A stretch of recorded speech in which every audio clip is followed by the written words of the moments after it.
sort of a decolonized knowledge production or reproduction.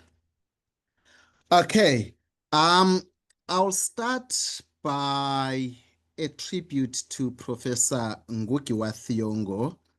I'm sure we all know him as a prolific author, a decolonial thinker, and an activist scholar. Some of us first heard of the word decolonizing, the idea of decolonization, decolonizing the mind, decolonizing the curriculum, decolonizing culture from his seminal book, Decolonizing the Mind. As an activist scholar, I was combative, disobedient, I must say, but true to the title of one of his books, he was a writer in politics and a voice of solidarity with third world struggles and imperialism rooted in Mau Mau anti-colonial resistance. And ultimately, he distinguished himself as a leading advocate for economic, political, cultural, and intellectual decolonization, something that we are all seized with here. And this he did through a long, formidable list of publications in addition to his creative outputs. And I must admit that I've not read all of these works, but I've read about most of them, and I'm still hoping to read some of these very interesting work. While I'm making that disclaimer, I think I can confidently say that I do understand, or I am familiar at least, with most of his ideas because of the consistency with which he articulated them. And although today I will actually focus on the language question, which actually looms large in several of his publications, as indicated by one of his powerful quotes there: language as culture is the collective memory bank of a people's experience in history. Looking at what the language question is, I think it's possible to take it for granted or to even dismiss it. And in order to protect myself before I even get to what I understand to be the language question according to Ngugi, I will start by maybe remembering another icon in our own activist scholarship, that is Neville Alexander, whom I believe shared a lot with Ngugi. Alexander, in one of his books, asked a rhetorical question as to what a language question is. And he went on to ask, especially it was at a time when the end of apartheid was clearly on the horizon and the dawn of democracy was clearly showing its light. He asked whether it was important to bring in another question on the table. And I think when I say this, I must say that it may even be metaphoric, in the sense that Alexander has actually shared that the language question, although it has been part of the rallying point during South Africa's anti-apartheid struggle, it seems in the negotiation of the constitution, it was actually an afterthought. That's something that he confides in one of his books.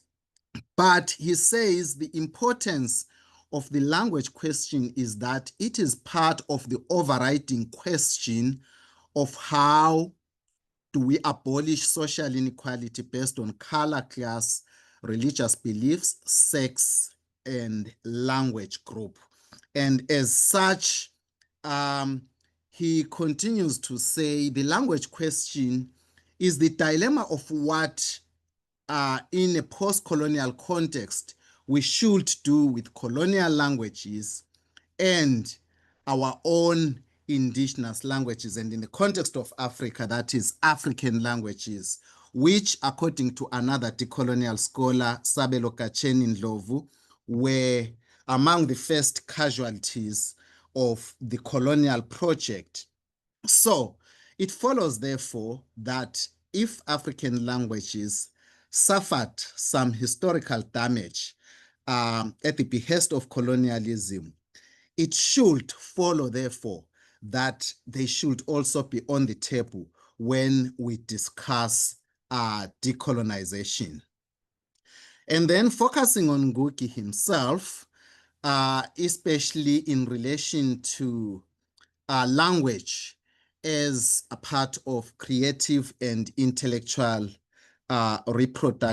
production, I would like to remind colleagues here that it was actually through Decolonizing the Mind that Ngugi declared or bade a farewell to English as a language of his creative production, arguing that it was a colonial tool through which Africans have, since colonialism, enriched the colonial literary heritage and contributed to the colonial library, while in the process excluding their own people.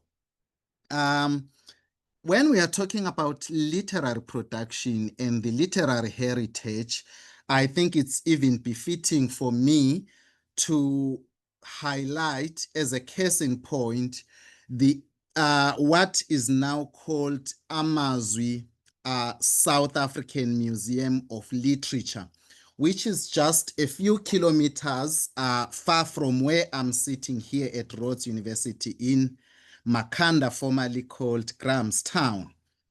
That National Museum, until a few years ago, was called NELM, that is National English Literary Museum. And what that meant was that in that very important museum, which was created and sustained through state resources, only those African authors who wrote in English could have their works in the same shelves as the works of Shakespeare, the works of Dickens, all those renowned English authors who are assumed, or who over time actually assumed some global literary claim. So it is only your Achebes through their Things Fall Apart. And interestingly, Ngugi himself, through The River Between, which he wrote in his previous life as James Ngugi, it will be your Eskia or Ezekiel Mpahlele through his Down the Second Avenue. Your Tsitsi Tangaremba, whom Chinua Achebe actually declared one of the top 10 best African novels. But what is said about these works is that only those compatriots of the authors who could read English were able to read the same text. Otherwise, through these texts, the authors would get global awards for being good at literary production in English, even if they were not actually well known or acknowledged by some of their kith and kin who could not read English. As a result of that, English continues to be valorized while indigenous languages continue to be undermined and neglected. It is easy to get a publisher in English than it is to get a publisher in any other African language, for example. So when Ngugi took that position, that English was a colonial language, and henceforth he was going to stop writing his creative works in English, it was at a time when there were serious conversations. Achebe, one of the literary icons of Africa, actually argued that he would use the Igbo idiom in his own English in order to express or to tell the African story and be able to speak back to the colonizer in their own language. So he was arguing that they gave me a tool and I would embrace this tool and use it to speak back against colonialism. And then Ezekiel Mphahlele also argued that English was actually the language of freedom in the context of South Africa. Of course, I think it is important to give some perspective into that. I'm not sure if Mphahlele was actually saying that African languages could not do that, but I think at a time when Afrikaans was actually imposed during apartheid, for some Africans in South Africa, it actually made sense that they could use English and possibly unite in order to fight with one collective voice. It is not so clear to say how successful have our own great intellectuals been on the global stage, apart from maybe their sales. And yes, some awards, for example, Wole Soyinka dubbed the African Shakespeare because of how eloquently he writes in English. Unfortunately, he couldn't get a post to teach English literature, English poetry, for which he won an award when there was a post at Oxford University. So I think it remains a bit difficult to actually say to what extent has English as the so-called global language liberated the rest of the globe.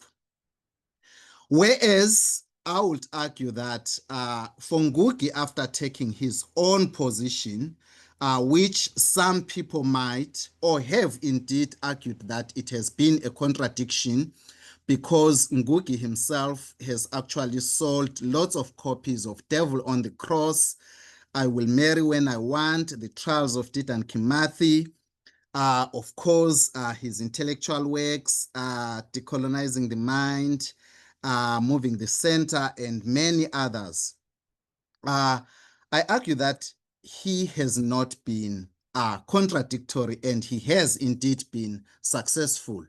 I think he has been a consistent inspiration rather on a rather very complex matter. What he argued against was English as the sole medium. Not only because of its exclusionary tendencies, but also because of the symbolic and in some cases violent physical violence that was meted on those who could not speak English at some point. It actually continues even now because English is actually the most dominant language of education in Africa, and Ngugi actually recalls how some of his peers in schools were actually victimized and ridiculed for not being able to speak English. I'm sure many of us here, especially from the African continent, actually have a story or two, very miserable stories indeed, to actually tell about the pain that English causes in the classroom beyond the obvious one where learners actually fail to do well, build academic and professional careers because of the dominance of English. I do remember myself as a young boy, where my peers would actually pee on themselves in the class because they wouldn't be able to actually say, please, ma'am, may I please go to the bathroom? uh, because we were told that we should only speak in English unless during the African language subjects. So the violence is actually much more than symbolic. And unfortunately, that violence continues up to date. And then on the issue of contradiction, which Ngugi has been accused of, Ngugi actually declared a farewell to English for creative, but not fictional works. And he continued producing his creative works, which are in Gikuyu, and then he would then translate them himself into English. And that way, he would not leave his people behind.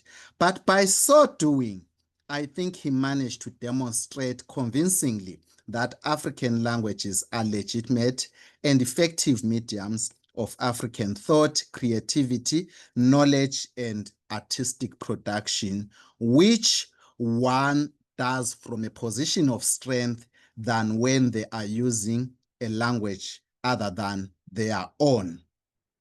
However, Ngugi himself actually acknowledged that it was difficult for him to find publishers when he wrote in an African languages, his African language that is Kikuyu, than when he wrote in English. And I'm sure there are so many who have that experience. Even now in the context of South Africa, for example, where policies seem to be enabling when it comes to the implementation of multilingualism and the upliftment of previous historically marginalized African languages.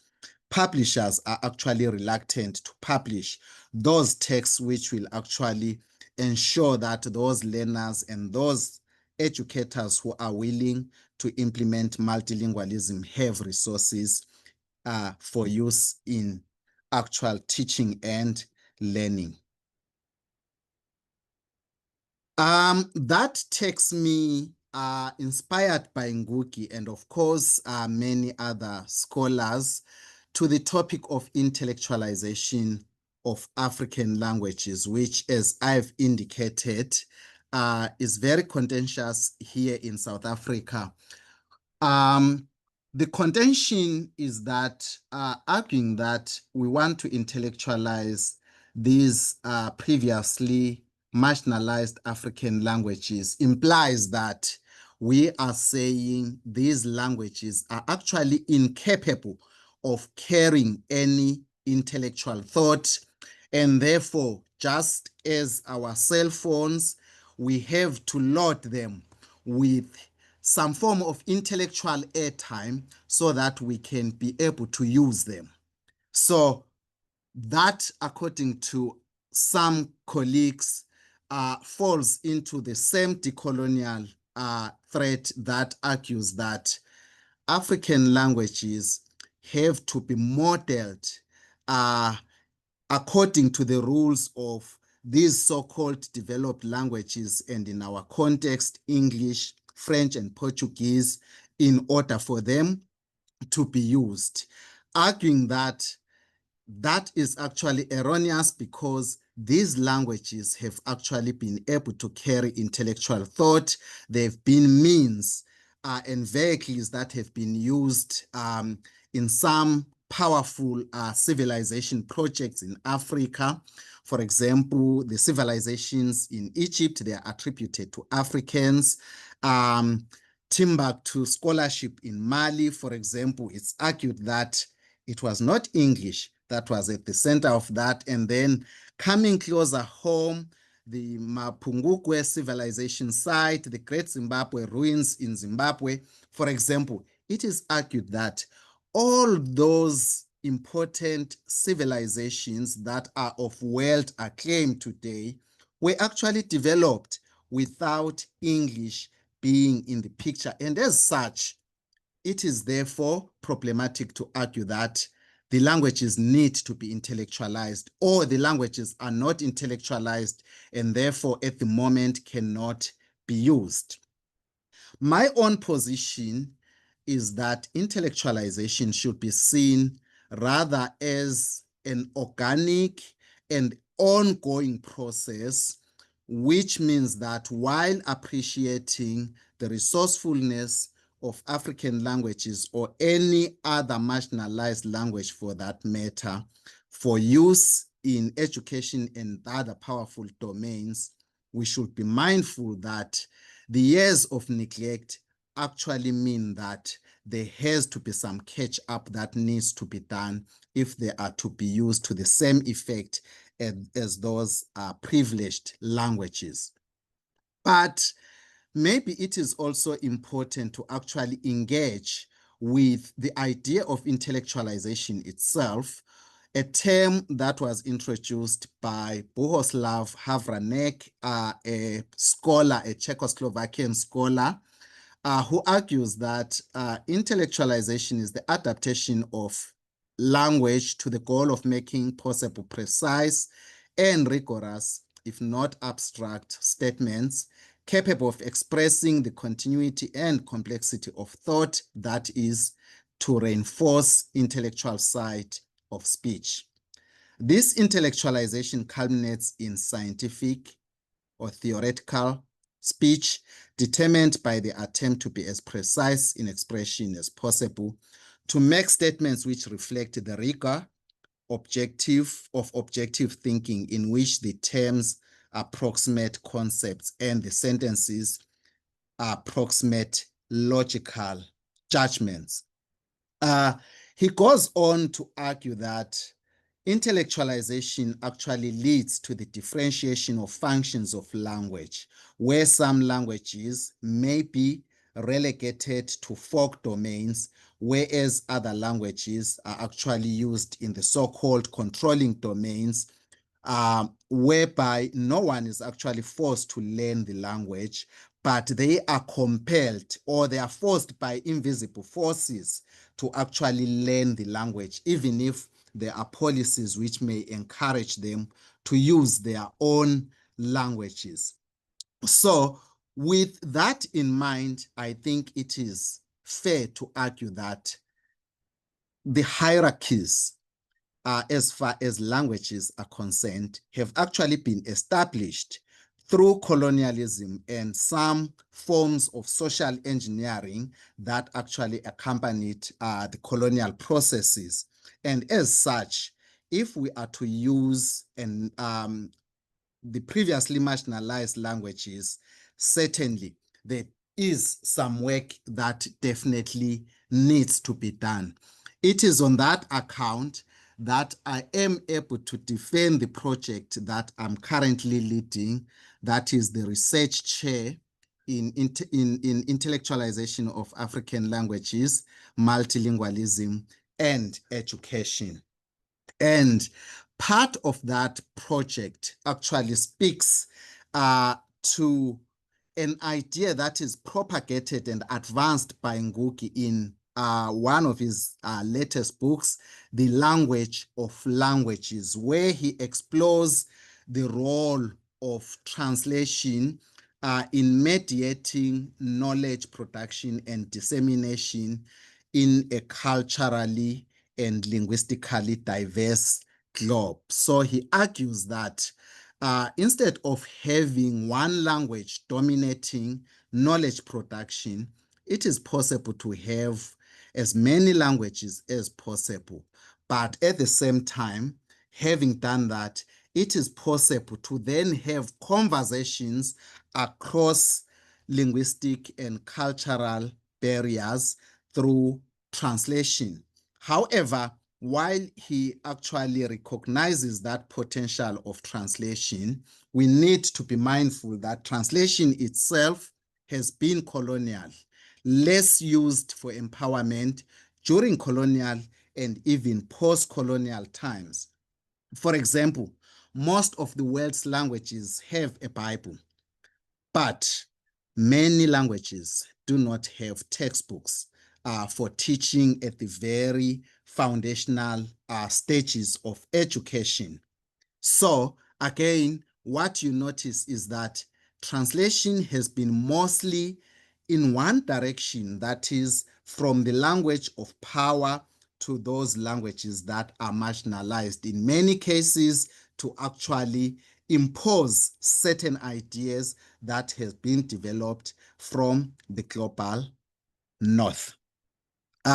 So we have at Rhodes University a project that has linked me to Professor Ngugi's works. That is a collaborative project that seeks to translate seminal texts by African intellectuals, including Ngugi himself. And for starters, we chose to translate Decolonizing the Mind because we found it so befitting in the sense that it argues for the promotion, for the use and the resourcefulness of African languages. So we found it really ironic that the book itself was not available in African languages until 2021, when the first Shona translation was produced by Dr. John Mambambo, who is actually present on this platform and whom I understand is going to give a talk in this series in the near future.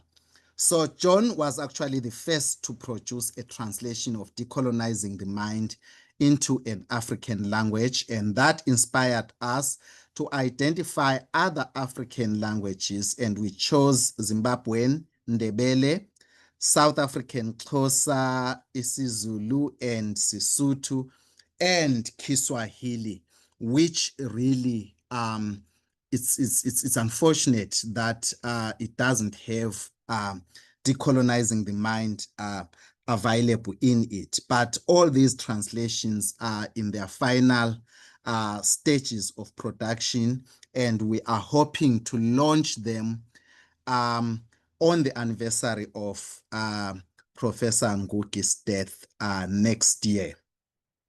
Professor Ngugi actually endorsed this project in an interesting way by calling it my second homecoming.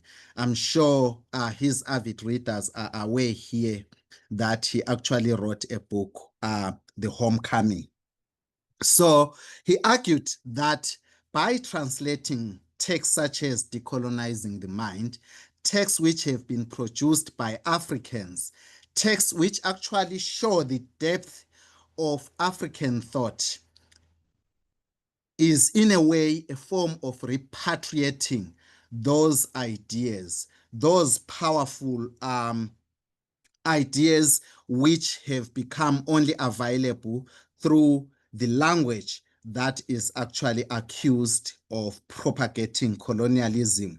So he argued that this was, in fact, a way of repatriating the ideas, because most ideas get produced in English, and then they are only available through universities and libraries, which many people, given how exclusionary education is, partly because of language, has become. I must also take this opportunity in agreeing with Professor Ngugi about the role of translation in decolonizing education and decolonizing society generally through language, that if it wasn't for translation, some of us wouldn't have been able to read The Wretched of the Earth, which was originally written in English.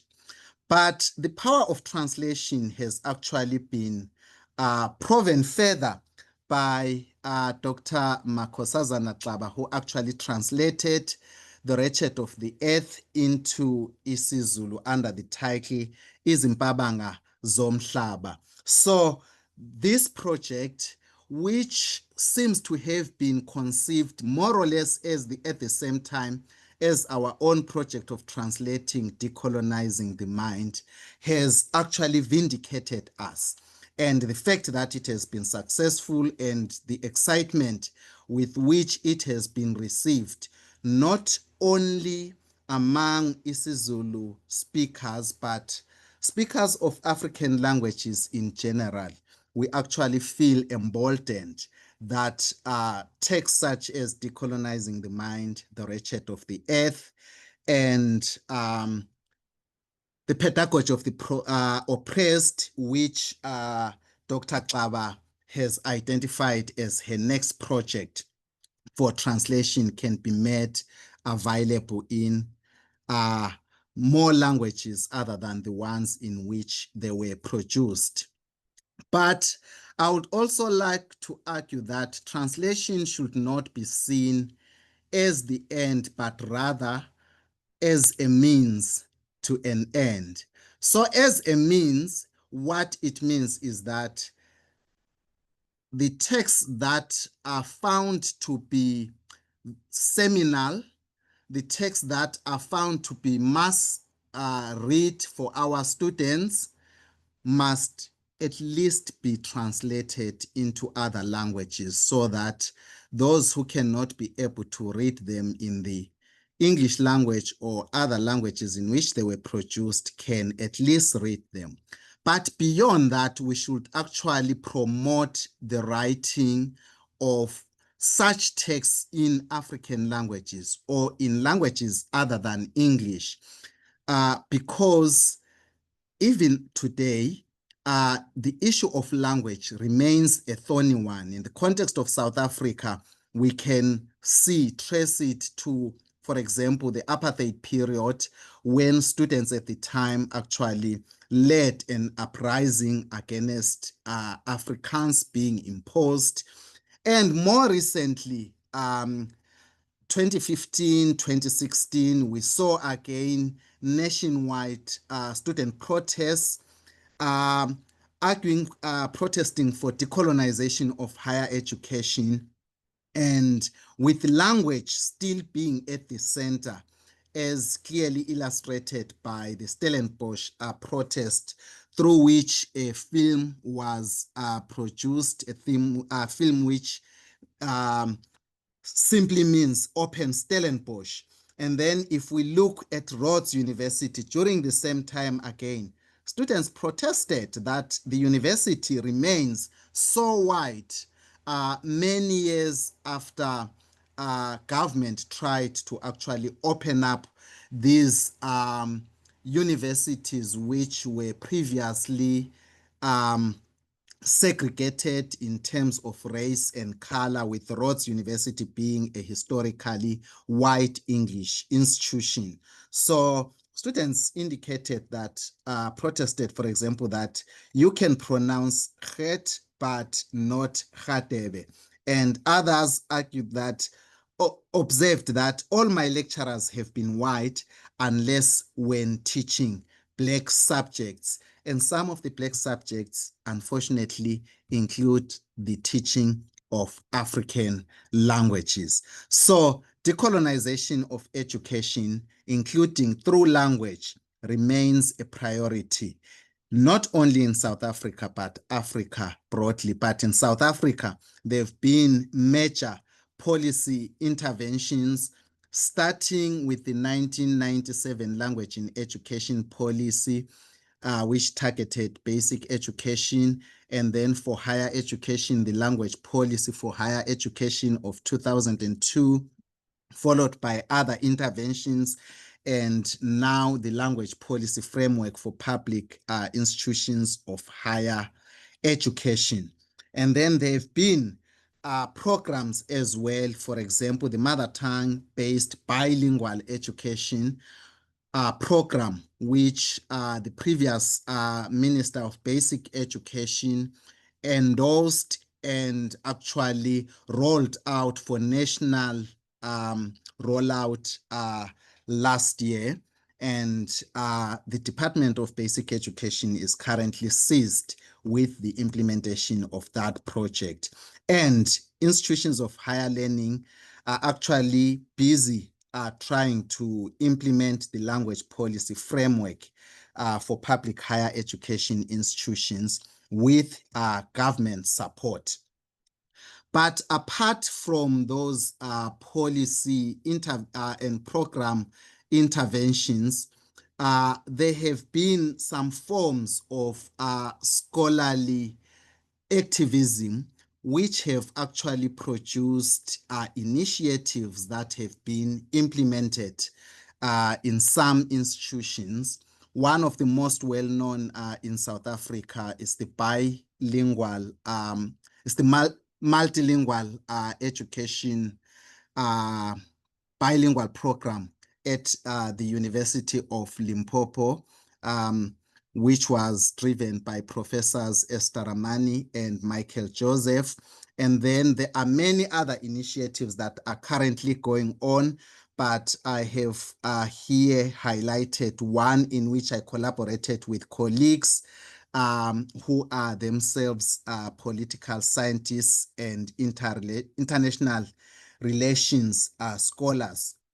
So what these activist scholars are trying to do in collaboration with their students through small scale but inspiring interventions is actually to prove that African languages cannot be relegated to the production of literature or only to the teaching of these languages themselves, but they can also be used for teaching as academic languages in other disciplines. And then maybe as my concluding remarks, I would like to argue that we actually have enough evidence that mother tongue education, multilingual education, which centers African languages not merely as scaffolds, is actually possible, but that requires a decolonized mindset. And that mindset is required not only from government, but also from academics and students themselves, because the dominance of English has actually been instituted over a very long period of time. Even at university, it is possible to have students who speak African languages who are not so good in English, who would argue that, no, I would prefer to learn in English because they know that if they get their qualification through the English medium, there will generally be an acceptance or an assumption that that qualification is good. But if a course was done in an African languages, various issues may be raised. For example, issues of quality assurance may be questioned. So doing so will not only dismantle language hegemony in higher education, but it will also make accessible knowledge that has been previously produced, including by African scholars in English, knowledge that actually tries to project African thought and center it in knowledge production, but by virtue of it being inaccessible in languages that students and many academics in Africa speak, that knowledge remains inaccessible. So breaking the language hegemony may actually facilitate all that. However, it is also important to note that these debates, which have been advanced by Ngugi himself, they actually go beyond linguistic scholarship. They need to even be considered from political perspective, from historical perspective, but in a manner that gets to appreciate the value of knowledge, the value of higher education broadly. And if we do that, I'm sure we'll actually go some way in ensuring that Ngugi's intellectual ideas, which are so strong and, in my view, unambiguous, can actually be preserved and even translated, transmitted into the next generation for posterity so that they don't only remain ideas. Otherwise, decolonization itself becomes another orthodox tent, whereby by arguing that whatever we're doing is decolonial or is informed by decolonization, we get some form of endorsement, even if it may actually be against the very same idea of decolonization. I would like to pause here before I'm given a chance to ask questions. Thank you very much, colleagues.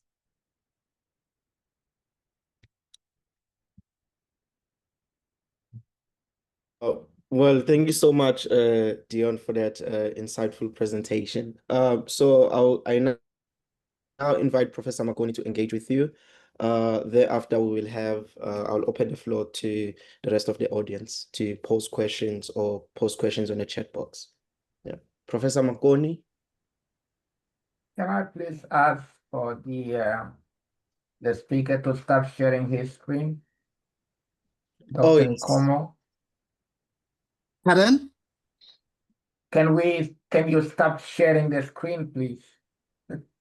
Or the present. Can I stop or start?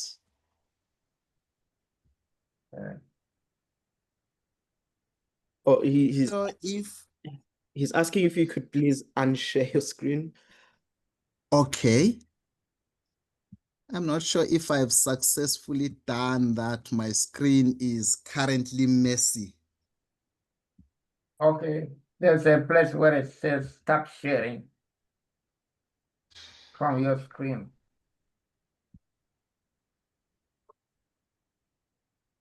Yes, thank you.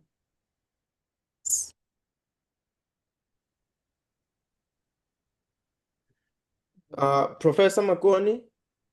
Yes, I'm trying to get my video on. Okay, yes. Start my video. What else is it? Okay. Okay, yes. Dion, thanks a lot for this comprehensive and thorough presentation. I think the conversation that you want us to have about my ideas on invention and disinvention, let's leave that for another day.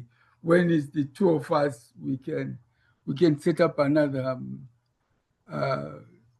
another session where we can engage in those ideas. I would like to focus more, I think, on what you were presenting on Ngugi's ideas, and then we can see what conversation, how that conversation goes. My first question to you or to myself is this. I can understand Ngugi's concern about the language question.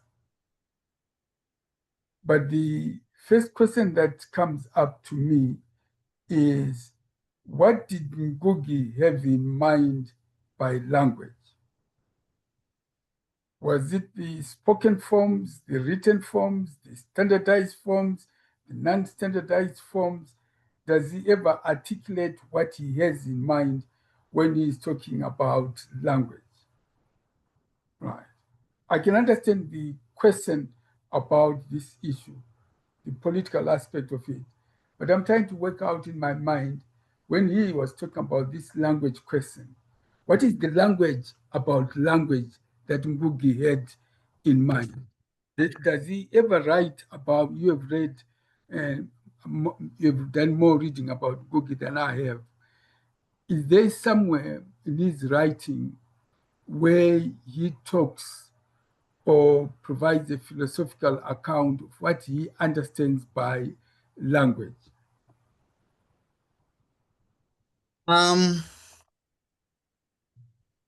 It's a pity he is not here, and this will be more of my understanding Yeah, that's of fine, that's his fine. writings. Yes. he doesn't seem to make a fundamental distinction between the language modes. Okay. That is why, particularly in Decolonizing the Mind, he even has a chapter on the language of oral literature. And in that chapter, he even engages with the idea of literature itself, where he argues that literature should not only be confined to the written form. Yeah. So in that case, clearly, when he talks about the resourcefulness of language for African literature, oral language, the oral mode itself is valorized. And then he argues that in his own writing, he is actually influenced by orality, right? Yes. So what is not clear is what he thinks about the script in which he is transforming these oral modes from his own Gikuyu culture into the text. He doesn't seem to say much about that. Because And if I may, I wish we had maybe some Kenyan scholars who could maybe help us here on Gikuyu, because I had never thought about it, especially when you are asking about standard versus non-standard languages. I'm sure it would be interesting to actually verify whether in his Gikuyu writing he was striving to use the so-called standard Gikuyu, if ever it exists. That's true. That's very interesting, because that's where I think the Kenyan scholars would be very helpful here. It's whether he was writing towards a standard Kikuyu, or whether in actual fact he was creating an individual Ngugi standard Kikuyu, whether in actual fact what was happening there was a process through which Ngugi was standardizing Kikuyu in his own writing, right? You see, so that would be an interest. But that question, Dion, you're right.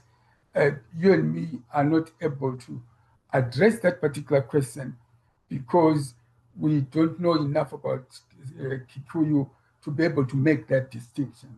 But that is a useful question as we pursue this particular way of trying to understand what really was taking place there.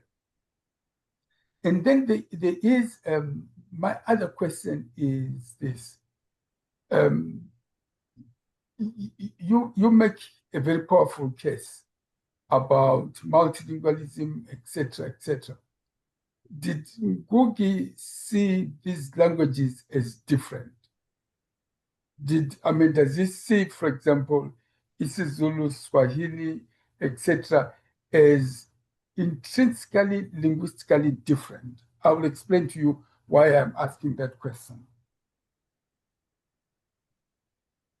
He doesn't get into that conversation, but there is something I think that may be enlightening as far as that is concerned. He actually makes an argument that African languages share some philosophical ideas and framing which will make it possible for people to read across languages if literature in the different African languages is promoted. So he does recognize the languages as different, but he argues that there are some underlying philosophical, frames that are shared. Okay, that is why, for example, when you showed Ngugi and you showed Neville Alexander, what was going through my mind was the similarity between their views are exactly what you are talking about. That for Neville Alexander, it was a project in harmonization.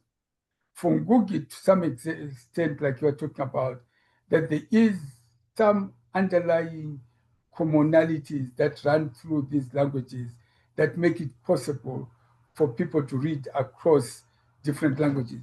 As you might know, for example, in Zimbabwe, for example, or when it was Rhodesia, most of the texts that were used in Matabeleland were Zulu texts, right? They were Zulu texts, and so in other words, natural fact, they were being taught Ndebele using Zulu texts, right? Which is to some extent the similar project that you and me are talking about. That there are differences, but there are also certain commonalities. That is where I think Percy Price's notion of harmonization comes in, but with all its problems. That is interesting. Then the other thing that I found very interesting about the project that you are talking about, what Ngugi was trying to get at, is the translation of some of these works into different languages. I think that's a very interesting project. I think later on, it will be interesting to know what were the challenges in the process of translating some of these Ngugi texts into different languages. And we may eventually, with time, be able to meet students who will encounter Ngugi's thinking initially through African languages before they encounter them through English. I only got to know about Ngugi through English. I still have to read Ngugi in an African language. So it would be very interesting to get, and like you are talking about, that each generation creates its own challenges. That the individuals who encounter Ngugi via African languages first, before they encounter him in English, what type of Ngugi do they encounter?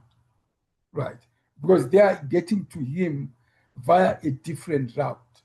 Right, yeah, right. That is, I think an interesting project. My question to you is this: I want to ask an institutional question, then I will come back to something else. How is your project? How does Rhodes University and other institutions respond to this project that you are engaged with? What sort of support do they give you, and are they positive in their response to you, to the work that you're trying to do? Because the implications of what you're trying to do are extremely vast, right? Mm-hmm. The response has been positive, at least at the time of the inception of the project, when we're looking for collaborators. We have collaborators from UCT, Nelson Mandela University, University of the Free State, the University of Zimbabwe. We have collaborators from Kenya, Kisi University. So the reception generally has been exciting, but I think the most convincing, the one I think that is even more tangible, was the reception of Dr. Kosi Xaba's Franz Fanon, The Wretched of the Earth in isiZulu. I have been part of some of the launches for that text. People are actually asking for more, and it is on that account that Dr. Xaba has already identified Paulo Freire as her next book project to be translated into isiZulu. So the reception is really, really, really good. I know that at Rhodes University, for example, Kosi Xaba's translation is already being read by students, because in that example that I gave of a collaboration with colleagues in the Department of Politics, students are now able to write exams at first year if they so chooses in isiXhosa and isiZulu. So having a text that they can read, engaging with political philosophy has been very welcome for them. So the scenario that is beginning to emerge is you can have students in political science who are, let's say, being taught in an African language, but they also have some of the text like the Wretched of the Earth in an African language, right? That is the scenario that is coming up. Okay, right. Now let me ask you another question before I hand over to Mfundo. The assumption that you have been making throughout here, which to some extent is a valid one, is that philosophically, it's important to translate these into different books because the idea of a book itself is unproblematic. That is the assumption you have been making. Is that a valid philosophical assumption?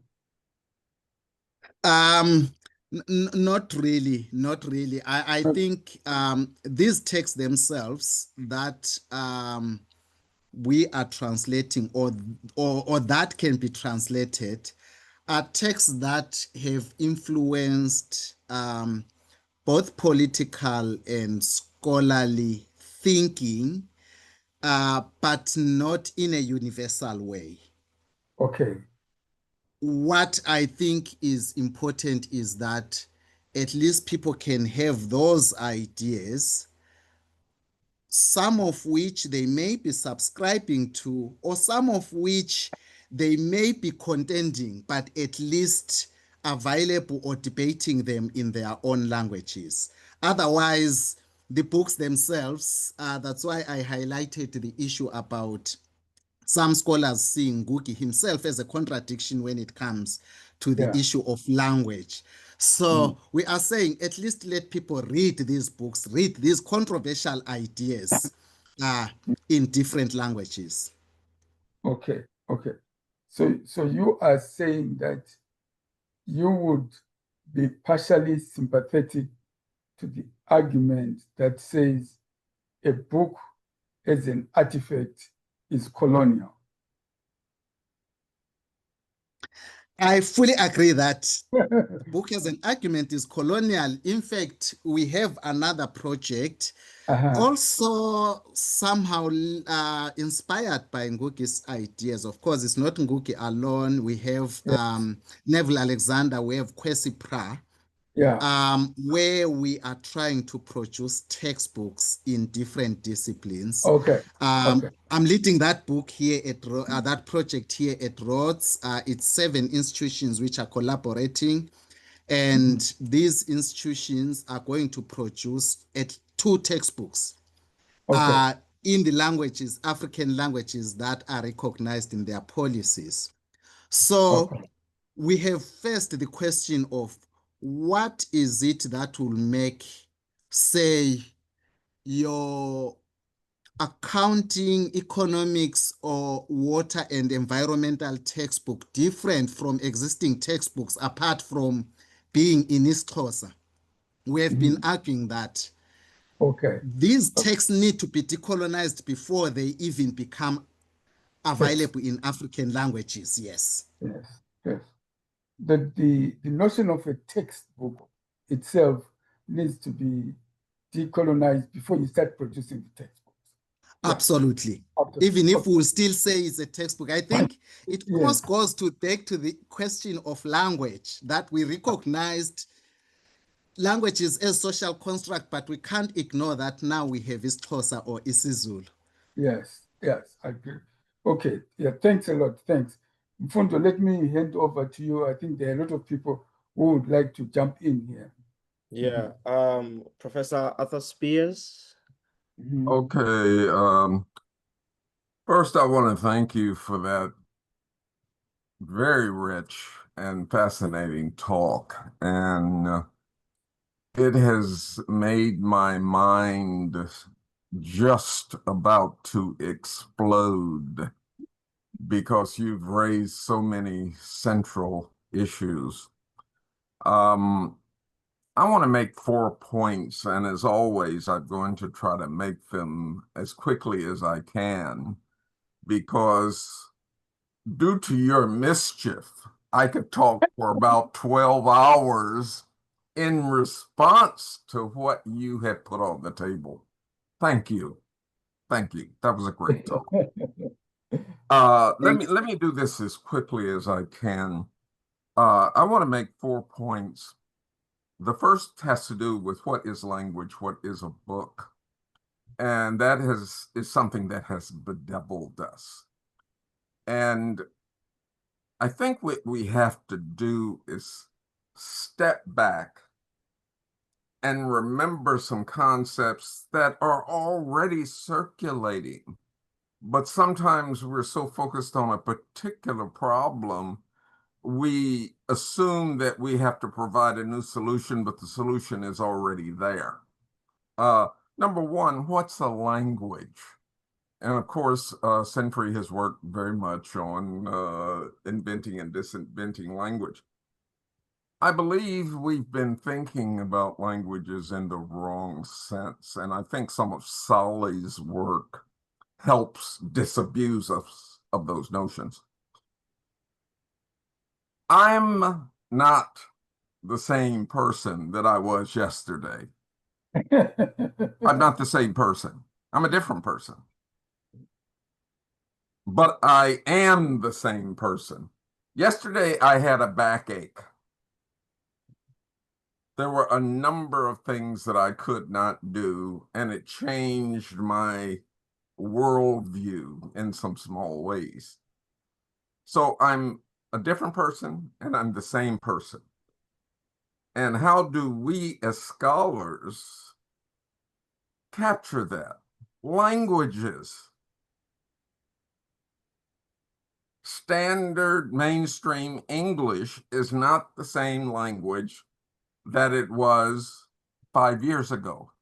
It's a different language, but it's the same language. So how do we resolve the contradiction? We don't say we can't talk about languages because there are no discrete languages, but we have to figure out how something can be a different thing and the same thing at the same time. And that also gets into issues of translation and interpretation. A book is physically static in terms of its physical properties and so on and so forth, in a clear sense. I won't get into that. But when it's translated, it's not the same book. When somebody's speech is interpreted, it's not the same speech, but it is the same speech.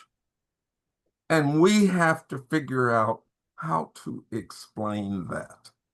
I was an interpreter for many years, and they tried, the international organizations, the State Department, the CIA, FBI, so on and so forth, Mossad, they tried to standardize interpretation, which is simply oral translation.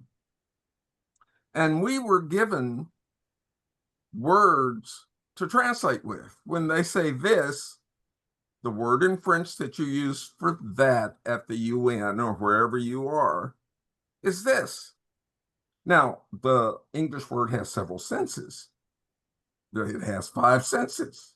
So for each of those 5 senses, you have to use these words, these 5 words in French, to capture that sense.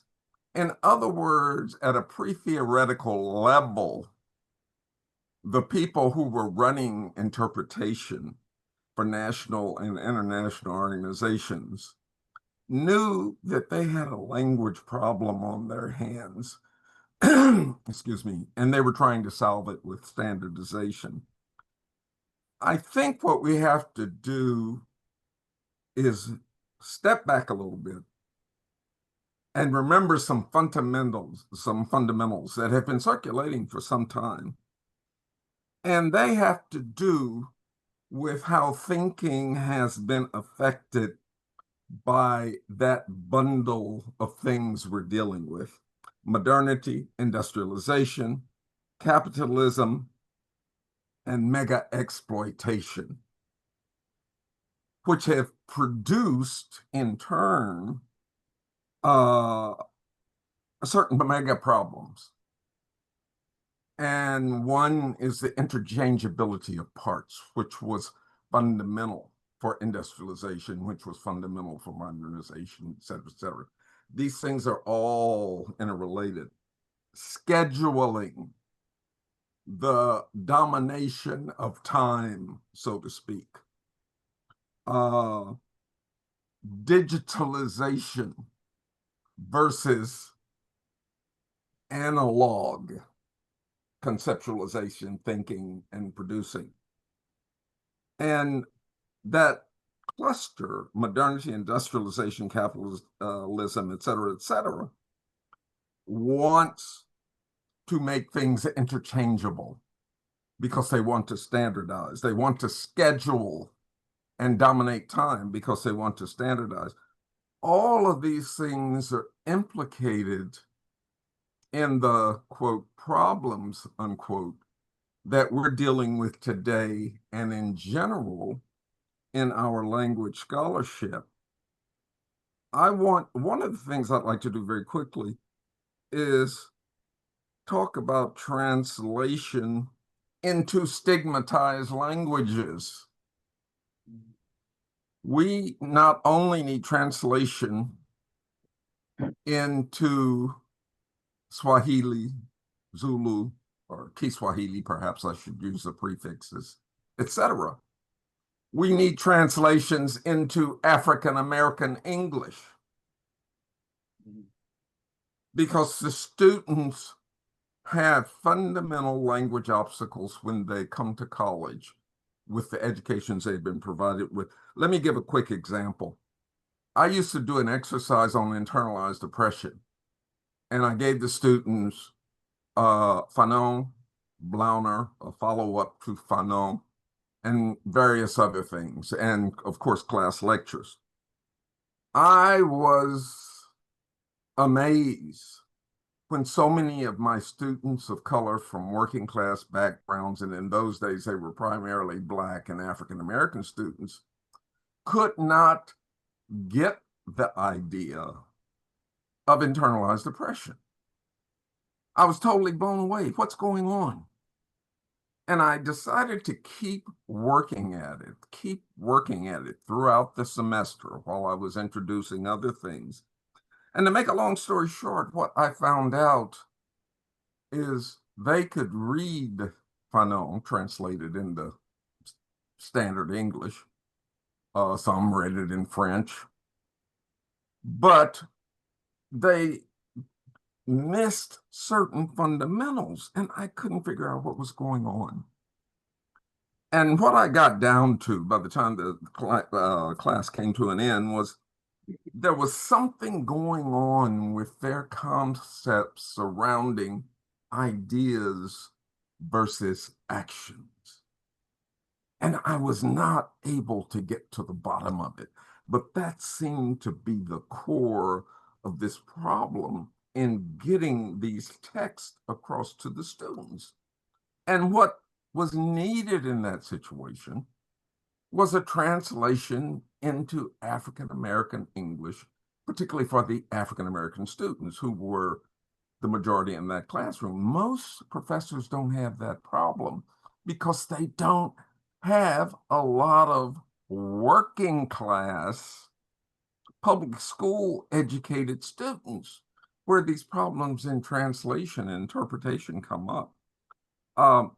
Last thing I want to say is something about language and the meta principles that govern each language. Native American language scholars are very aware of this because they're so different conceptually. Their meta principles of each language or language family are so different from those of Indo-European languages that you have to sit down and deal with them. So they're very advanced in dealing with language meta principles, which each language has. And to truly translate and interpret, one really needs to know what the meta principles of the language are. For example, in African American English, a stigmatized language, there are two mega principles that I've been working on, which are directness, saying things bluntly. I'm just abbreviating what it is, and camouflage, which is basically researcher oriented. Don't think when you see what you think is an apple is actually an apple, because it may be something else. Once you peel the skin and look inside, you see, oh, that's not an apple. It just looks like an apple. The language is full of that. And the very two things, the cultural directness and the grammatical camouflage, are actually interconnected. They both infuse the grammar and the culture. And grammar itself, if we can separate it out, has its meta principles. And I wish I could go on and give examples, but they have to be discovered, because it makes the task of trying to translate and interpret, to use those two terms, vastly easier once we understand what those higher level principles are. And I'll give you another example, which is the macro metaphorical structure. Each language has its own. And once you get an understanding of that, it greatly facilitates the task of taking this object and making it usable for another group of people who have another language. And it's not going to be the same object, but at the same time, it is the same object. And I'm just putting some things on the table that I think are important for us to keep in mind when we're grappling with these fundamental, totally important problems. I'll end there. Thank you, Prof. You have definitely put important matters on the table, and I'm hoping that you are putting them so that all of us can think about them. Some of the points that you raised, definitely, I think Prof. Makoni had already raised them.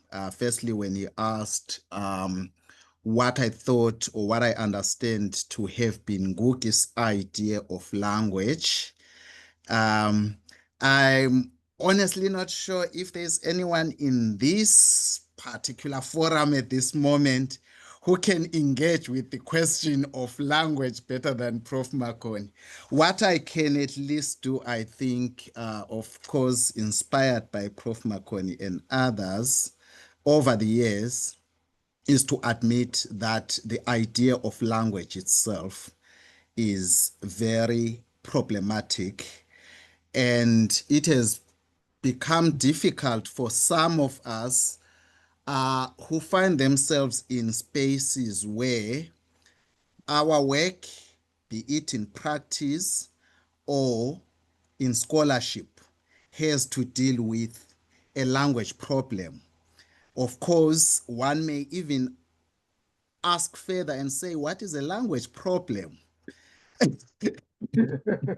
which itself, I think I can refer to the statements by Alexander, who said, the language problem is just one of our many problems. It cannot be extricated from the issues of housing, education, where there are inequalities. So now I think we find ourselves in a context where we are dealing with fundamental philosophical issues around language, whereby our task is no longer essentially addressing the issue of what is language, but looking at what it is doing and trying to address that. For example, I think starting with Ngugi and the work that many of the South African colleagues who are on this platform are trying to do, they are trying to make sure that language in whatever form, regardless of what it is, should cease to be a barrier to access and success. Be it a standard language, be it an official language, be it my own idiolect that I use in front of students, and students cannot relate because of where I come from, even if we are claimed to speak the same language or to use the same language, which is maybe English, the language of higher education. So I think I can only agree with you, Prof. Spears, that the question of language is definitely a difficult one, and one which I doubt many colleagues at this point in history are so much interested in finding a solution as to what it is, but they are trying to at least deal with its socio-economic and political consequences in their day-to-day lives. That's what I can say. And then on translation, I think it also stems from the issue of language as well. I'm a student of translation, but not a loyal one for that matter. The issue of equivalence for me, for example, is very problematic. If maybe as an anecdote, I can share, I was once recruited to participate in a mass translation of Alice in Wonderland into isiNdebele, the language that I speak. Firstly, I found it an honor to be approached by the Lewis Carroll Club. You know, those people came together and felt it was important to actually preserve and expand Lewis Carroll's legacy. But then I asked myself, why should I even translate Alice in Wonderland into isiNdebele? We have our own folk tales. Those are the questions that, bothered me while dealing with that. And ultimately, when I convinced myself that I'll do it, I had serious challenges, challenges which are common in translation, and we have some of the colleagues who have translated Decolonizing the Mind in this platform. But for Alice in Wonderland, which is a creative work in a folklorish form, I was asking myself, should I reproduce the girl Alice who lived in Oxford in the 1950s for young Ndebele readers in the remote areas of Zimbabwe who speak Ndebele? In trying to deal with those challenges, I produced a text which, when I explained how I produced it, I was accused of literally murdering Alice. They said, whatever girl you have in your Ndebele text is no longer Alice. But I was thinking that, okay, Alice, like all the other girls in Ndebele folktales, has to relate with Ndebele kids in Zimbabwe.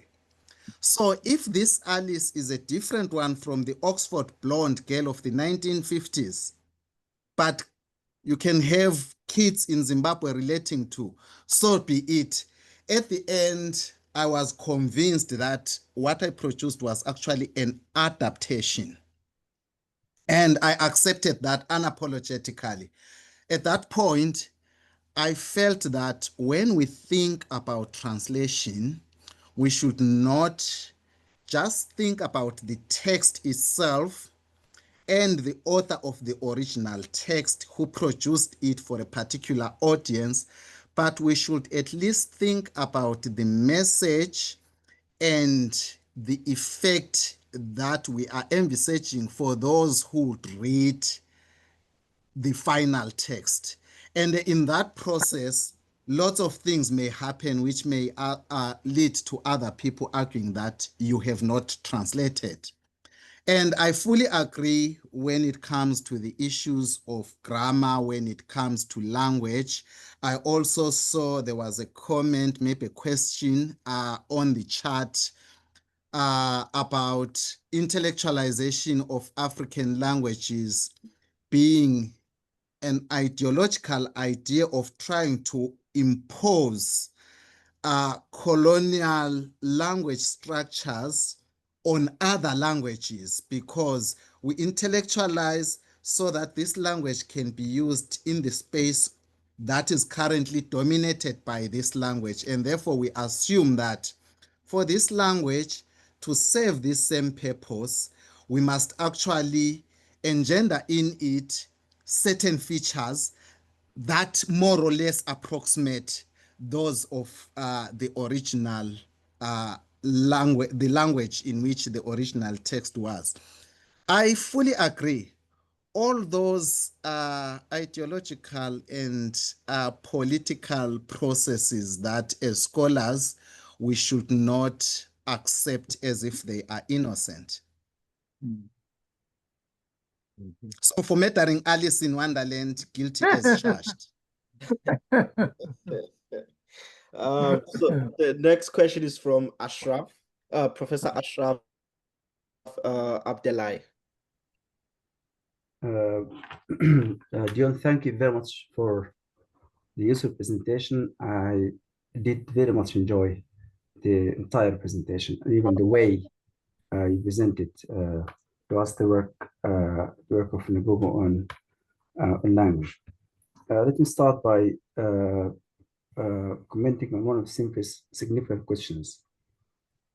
If Black linguistics as a volume, which is edited by Sinfrey and Arthur Spears and Arnett Ball and Geneva Smitherman, is the successor of the Disinventing book, then we can safely argue that Ngugi was aware of the Disinventing project, because that book actually is the foundation of that project. I mean, the Disinvention project has its roots in that book. And unfortunately, it's not widely known. I mean, Black linguistics as a successor of the Disinvention project. So Ngugi is aware because he wrote the foreword to that book. So simply can answer that question also confidently. How did he conceptualize language in that foreword? The second point is a question. You mentioned in one of the slides, decolonizing the mind declared a farewell to English for creative but not fictional works. How do you differentiate between creative and fictional work? Is it an analytic statement or is it a statement taken from Ngugi's work? It's a question, okay? You can answer it later, because I couldn't figure out how the creative work can be distinguished from a fictional work. Only that I'm not looking at the slide now. It should be creative and non-fiction. So it was stopping to write my creative works in English, but I'll continue writing in English when I'm dealing with non-fiction essays. Okay, that makes sense. Thank you. Yes. You also towards the end of the presentation, you conceptualize translation as a means, not an end. Well, I tend to take issues with this definition of translation because it will lead us directly into the trap of the denotational ideology of language, where translation is seen as a neutral, just medium of knowledge production. Where knowledge is kept intact through the process. I think this notion or this definition of translation has to be problematized. And this will lead to a point which is also mentioned by Arthur. There is an implication in presentation that, when a work is translated from English into a local African language, it remains the same knowledge. So who determines this sameness? I think this is a very important question, which is imposed by Arthur. And it also leads to the question of the selectivity of seminal works, because he said only seminal works are selected for translation. Who determines this, what counts as seminal and what doesn't count as seminal? I stop here. Thank you very much. Thank you so much, Prof. Maybe let me start with the final question around the selection of seminal works. Obviously, that can't be a neutral process, but we are looking at those texts that have been widely read at our universities, texts that we can surely say have been influential in terms of how we think about certain issues. For example, students of African literature in Africa will say Decolonizing the Mind is seminal. You wouldn't do African literature without studying it. So it is from that perspective that we identify certain texts as seminal. Of course, I have to concur that there are some texts which may probably miss out because having been written by certain people in English, they didn't get that reception that they would probably have received if they were written in a different language. And as a result, because our pool is from English texts, such texts may miss out.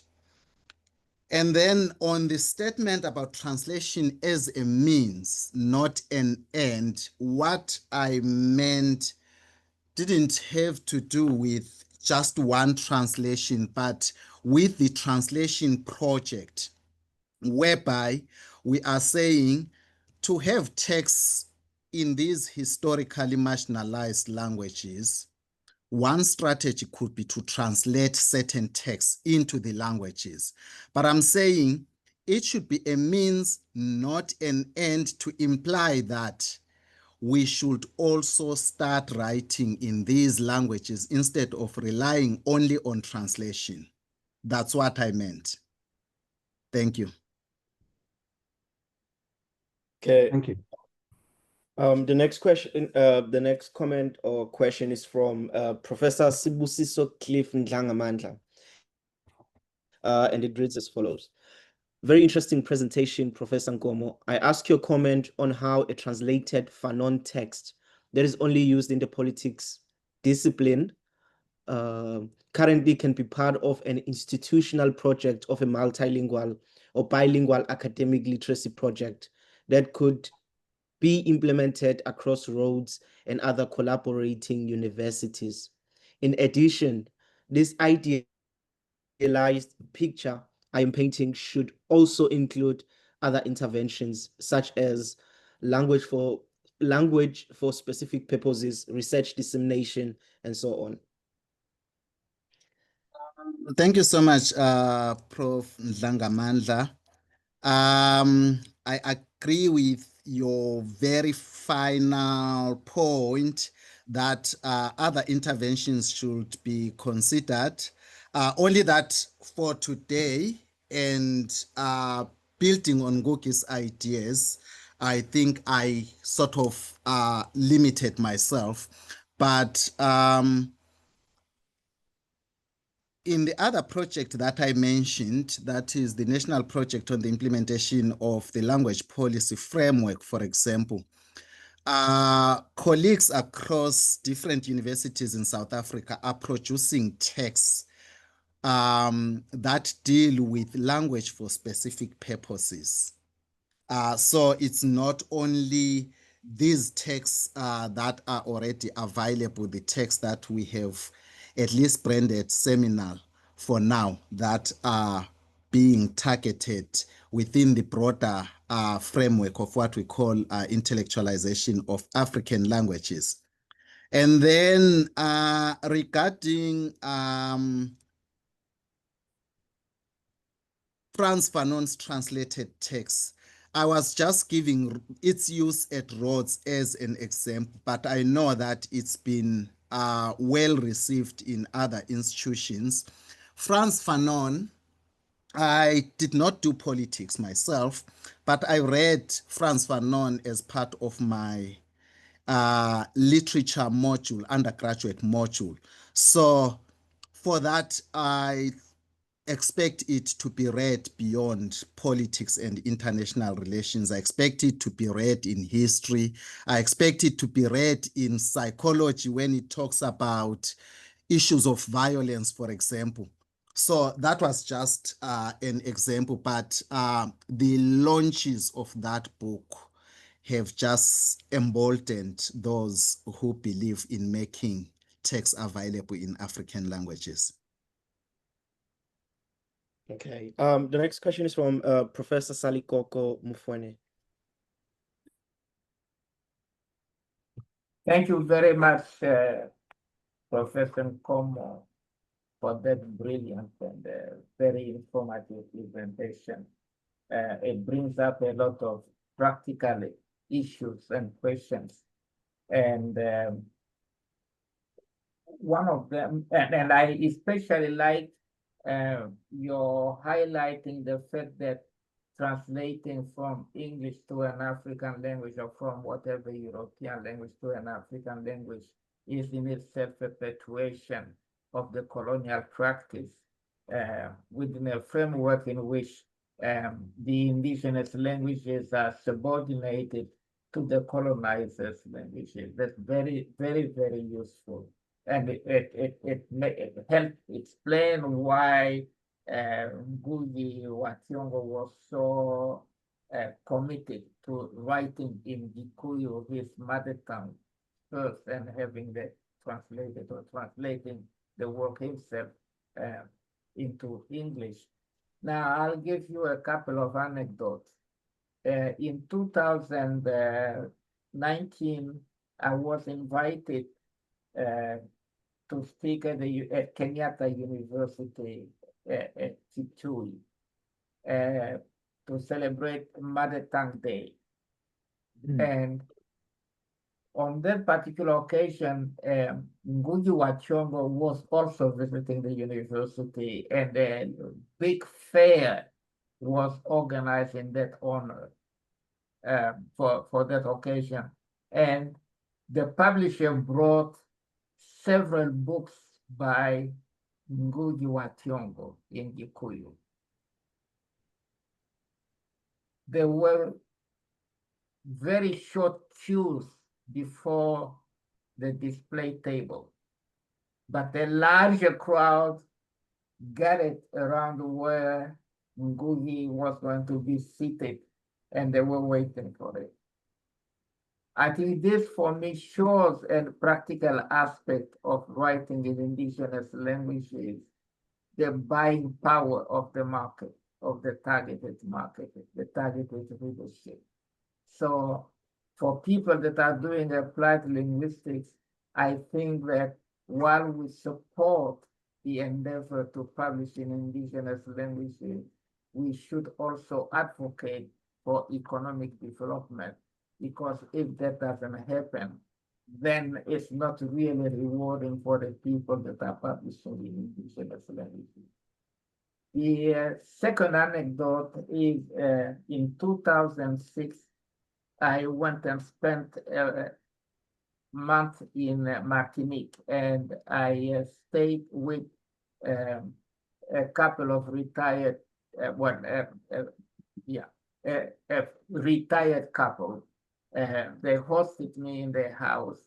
And one Sunday morning, they took me to church, and the minister was reading the Bible in Creole. And the text for the service was also written in Creole.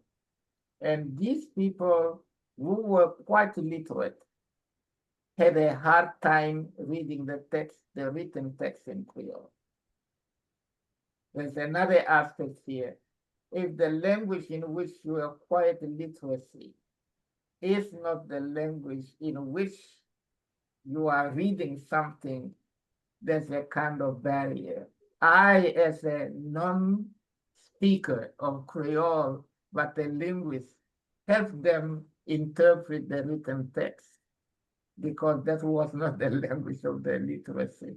And I think that's also a frustration for a number of us non-European scholars and so forth. If the language in which we were educated is not the language that in which we want to write, even if the language is our mother tongue, it takes a particular effort and a particular retraining to really write in that language. And so my solution is, proposed solution has been the education system, the school system must be reformed, where instead of us being educated in the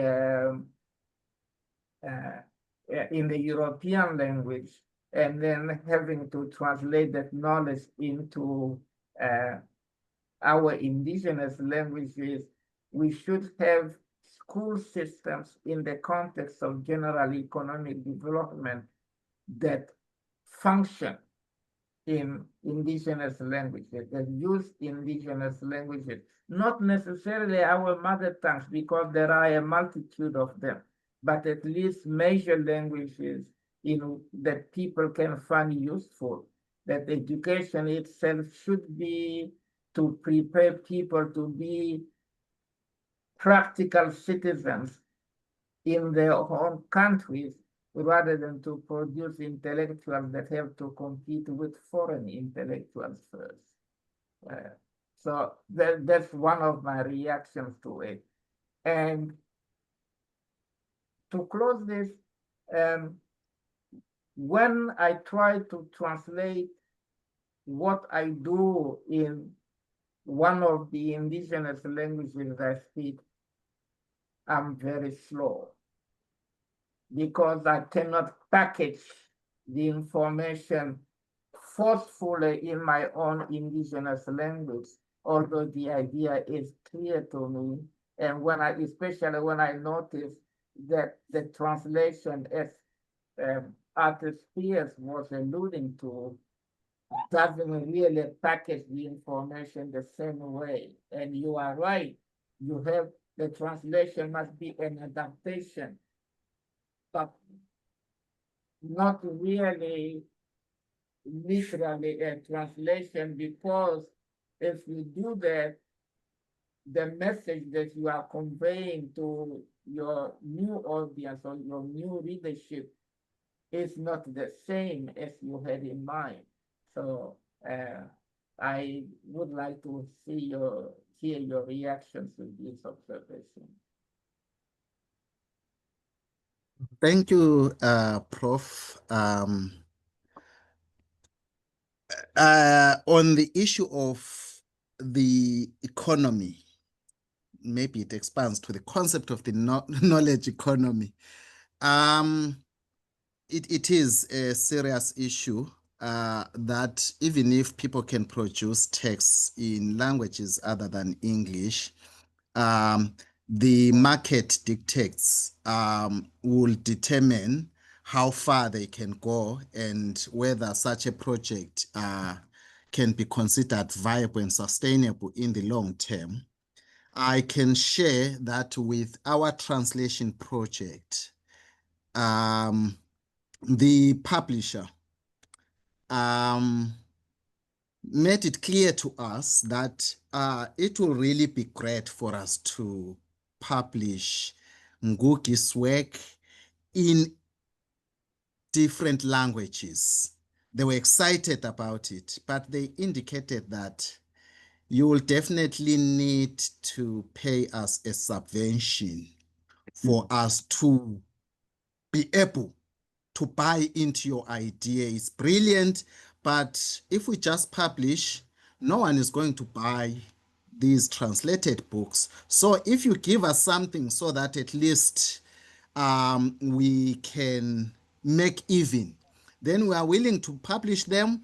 And if you tell us that even after publishing them, you don't want us to sell them, rather you want us to distribute them for free, we'll be happy to do that for you.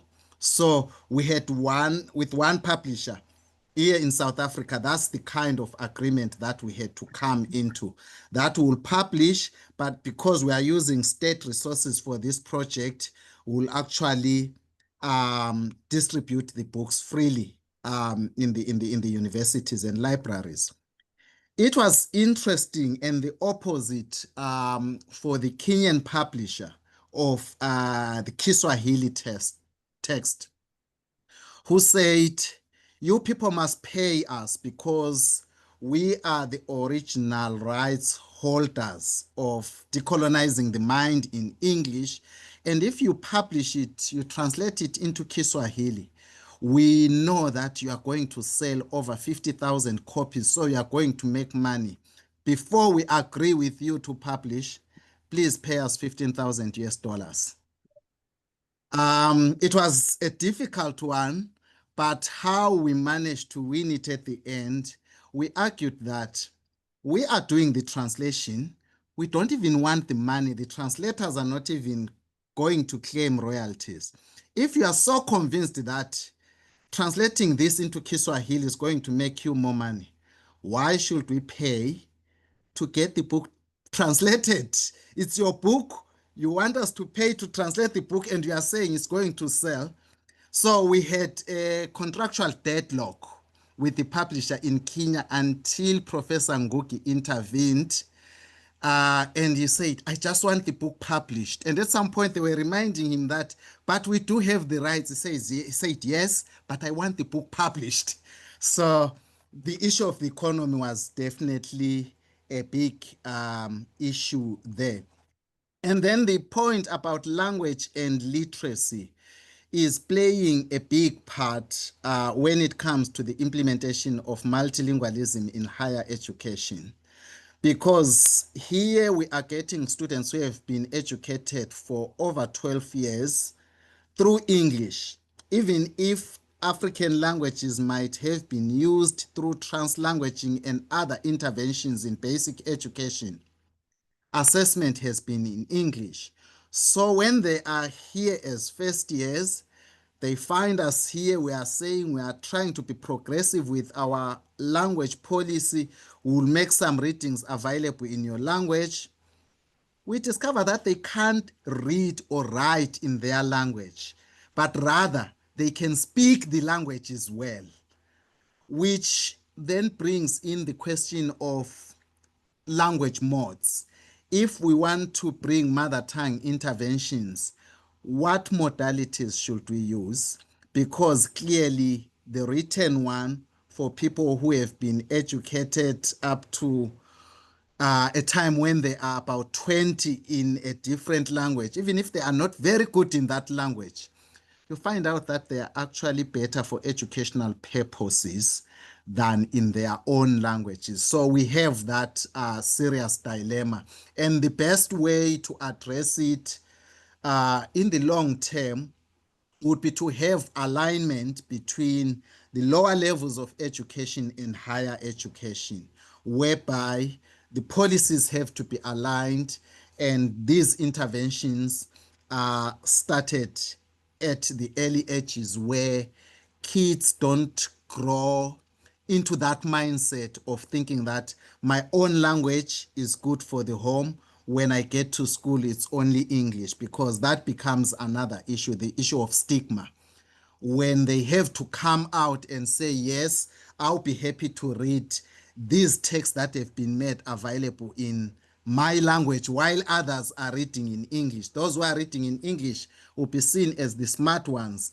And if one reads in their own language and they do well, there will be an assumption that, okay, yours was easy. That's why you got the higher marks. If you did it in English, which is supposed to be the norm, you wouldn't have fared equally well. So there are those challenges. So I think it speaks to a point that I liked when I read about the African Studies Global Virtual Forum, that it actually appreciates the complexity of the world in which we live and the fact that decolonization itself is a complex process. So I have just one practical suggestion. If we do it by always saying we have to start with lower education, we'll never succeed, because at some point the child is very smart and realizes that people who are successful and governing the country speak a different language. We should proceed there. And not the other way around, the difficult way, convince administrators to function in indigenous languages and reward the people that do so. Force professors to translate the contents of their courses into the colonial way, into indigenous languages, or just conveying information directly into indigenous languages. That way people at the bottom of the scale can say, there are rewards for doing things this way, and I'll start early so that I can succeed too. But anyway, this is my modest suggestion, because for over the past 60 years, we've been trying it the wrong way and we have gone nowhere. Yeah.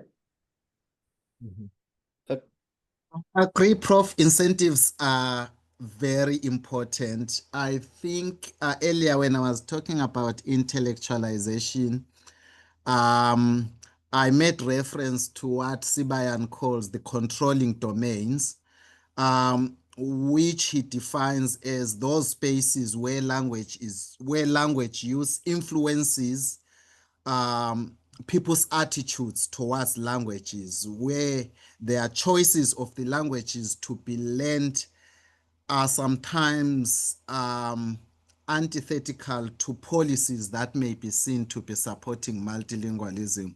So you will have, for example, the South African language in education policy, which says a child or their parent has a right to choose the language in which they want their children to be taught in. And then the parents keep on choosing English without the government forcing them to choose English, with the government saying, we have a policy that promotes multilingualism and that allows you to be taught in your language. But it is the bigger picture, the economy, the language of higher education that will already, have those dictates early on in life. Okay, we'll take the last 3 questions and then we'll head straight to our after party. So the first question is from Professor Cecile. So she first thanks you for a insightful presentation, insightful talk, and she wonders whether you have thought of developing audio books in South African languages in order to bypass literacy and reach a broader audience.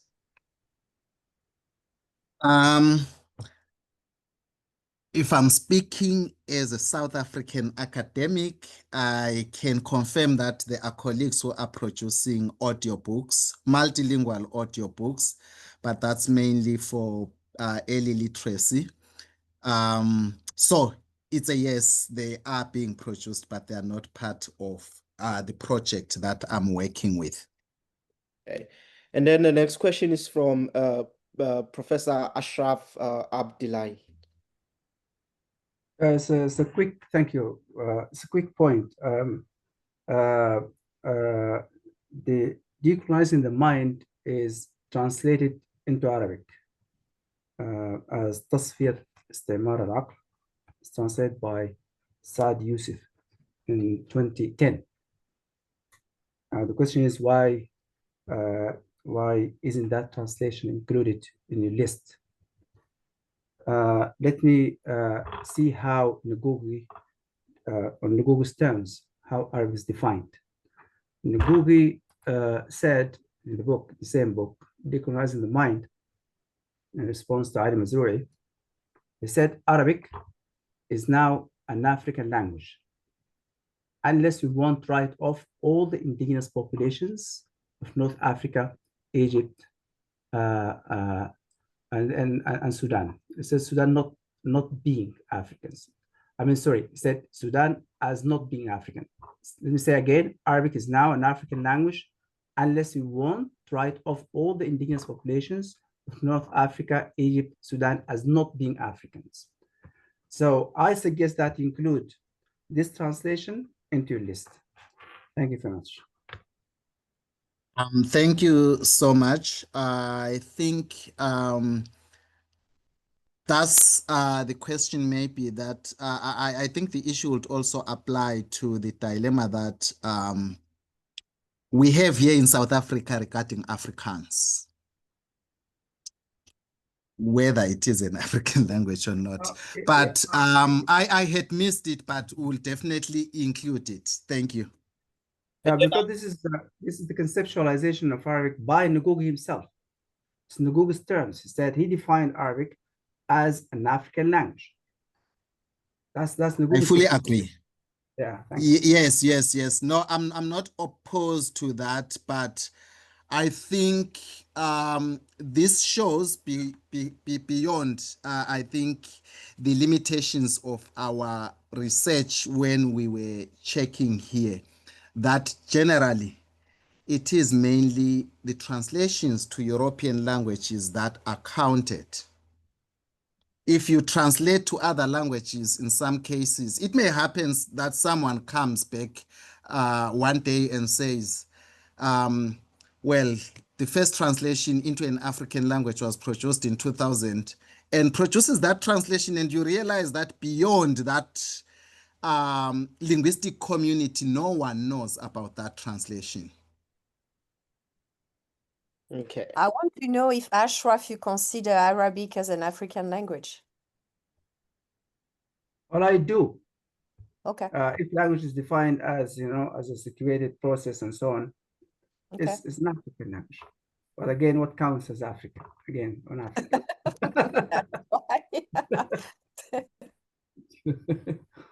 Okay. Well, Professor Makoni will tell us that the isiZulu as an official language is a sister or a step tongue of the language that is spoken by the Zulu people. So I think it takes us back again to the issue of what is a language, which is contested.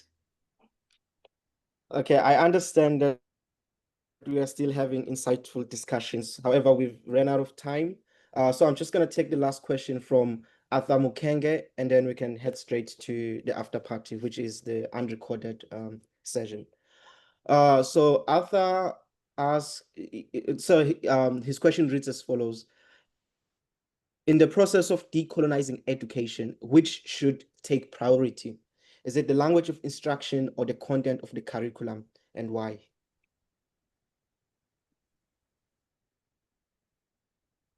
I wouldn't choose one over the other, because if we're looking at education, if we are saying education is colonized, there are various issues that we can, identify to be problematic with the kind of education that we have.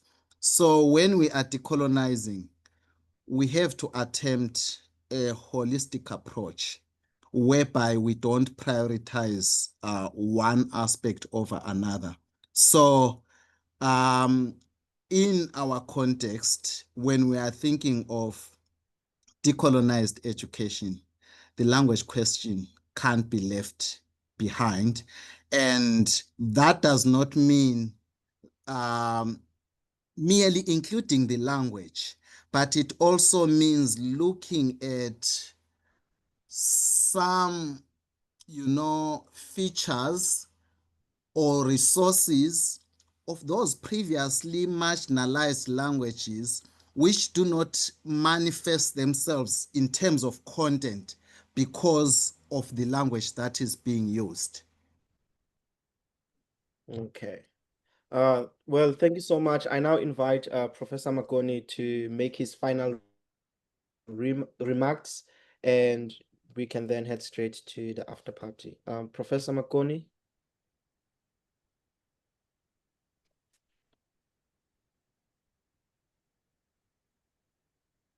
Let me unmute myself. Thank you very much for this wonderful presentation and for spending your Saturday with us. As you know, this is part of a series of presentation that we are going to have on Ngugi.